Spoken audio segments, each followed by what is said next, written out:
Do you know anything about the USS Liberty? Yeah. What happened there?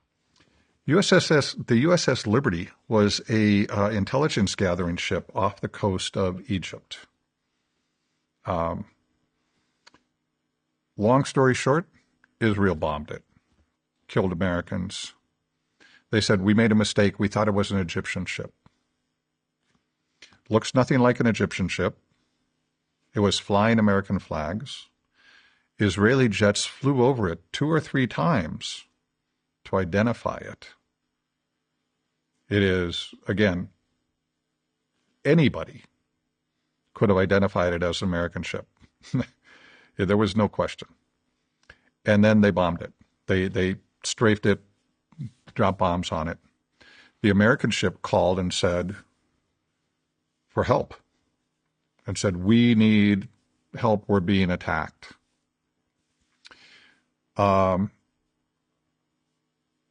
Aircraft were sent from, I don't remember, American aircraft were sent to go help and then called back.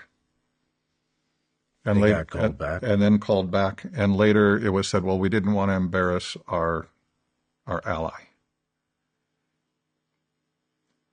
Israelis say, yeah, it was a mistake. Sorry. Yeah, sorry. Well, this was right before Israel was going to attack. Let me think. Israel had an attack planned, and they didn't want people knowing it. And the USS Liberty was an intelligence gathering ship. They didn't want us being able to broadcast anything or tell anybody anything. So they attacked our own ship. They killed Americans. And then when they said, sorry, we just accepted it and went, yeah, it's a tragedy. We're sorry. Holy shit. When was this? Oh, God, this was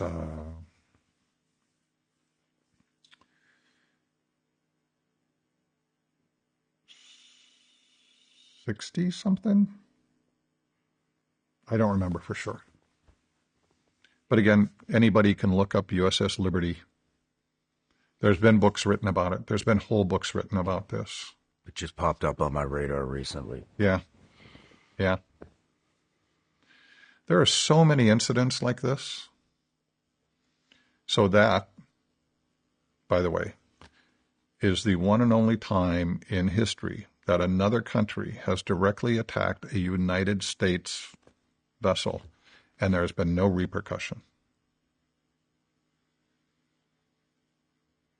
Every other time somebody has attacked an American vessel, we have a response attack.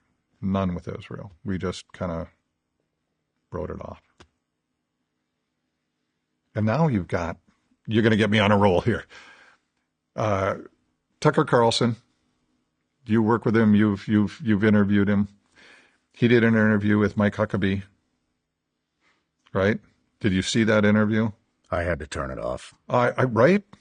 You start watching it and you're like, who are you representing? He kept saying things like, well, our borders. I'm like, you mean Israel's borders? You're representing the United States. What do you mean our borders? And then Tucker asked him, well, the Israelis believe in this larger Israel, which we discussed before, where they need to take part of Saudi Arabia and part of Syria and part of Lebanon. And Huckabee said, yeah, let them. They should. And I'm like, again, who are you representing? You're the American ambassador to Israel. What happened to promoting America? But you're 100% just promoting Israel. Things like this, Sean, give me headaches. I'm like, how is this even possible? Do you think he even realizes what he's doing? I think he's so indoctrinated into I'm supporting Israel that he doesn't even think, hey, I'm supposed to be supporting the United States anymore. He is now an Israeli representative to the U.S., not an American representative to Israel.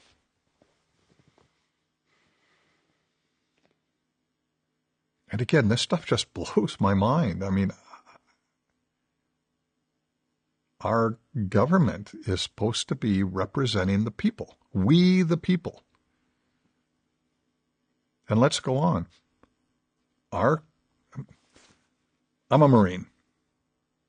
I took an oath to defend the Constitution of the United States against all enemies, foreign and domestic. And the Constitution says we the people determine what we want, and we elect people that represent our will. Our representatives should be doing what we want them to do. 56% of Americans, according to the Gallup poll, don't want us to be in Iran. We're in Iran. Should we be there? You would think our representatives at least would ask that question. How do you ask that question legally? We have something called the War Powers Act. The War Powers Act says that, well, first it's been misused. The War Powers Act says that the president can engage troops for one of three reasons, and one of three reasons only. Number one, Congress has declared war. Congress is the only body that can declare war against someone. Number two, Congress has statutorily authorized the president to commit troops. Basically, they've preempted and said, if this happens, you're authorized to respond. We give you that authority. And number three is a direct attack against the United States. None of those three have happened. Yet, we ordered an attack on Iran. Now, Twice. Now, let's be clear. Trump's not the first one to do this. Other presidents have done this too. Other presidents have unilaterally sent troops in violation of this clause. But then what happens is the War Power Act comes into play. And Congress then needs to go to the president and say, you need to explain yourself. You have 48 hours to give us a full report on why you put troops in, what your goal is, and what happened that you thought you could justify this. If the president doesn't give that to Congress within 48 hours, and if Congress doesn't approve, all military has to be removed within 60 to 90 days. That's what the War Powers Act says. Well and good. This is part of our country's checks and balances, right? This is all well and good. February 28th, we attack Iran. A few days later, in the Congress, in the House and the Senate, a proposition is put in that said we need to vote on the War Powers Act to hold the president accountable and find out what's going on. The Senate voted 53-47 against. We're not even going to invoke the War Powers Act. We're not even going to ask the question. The House voted 212 to 219 against. We're not even going to ask the question. We're not even going to hold the president accountable. We're going to let him do whatever he wants. Congress abdicated their power to declare war to the president.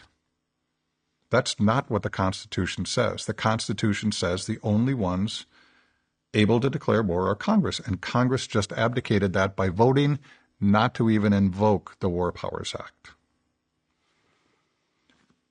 I look at that as a complete abdication of our representatives' responsibilities.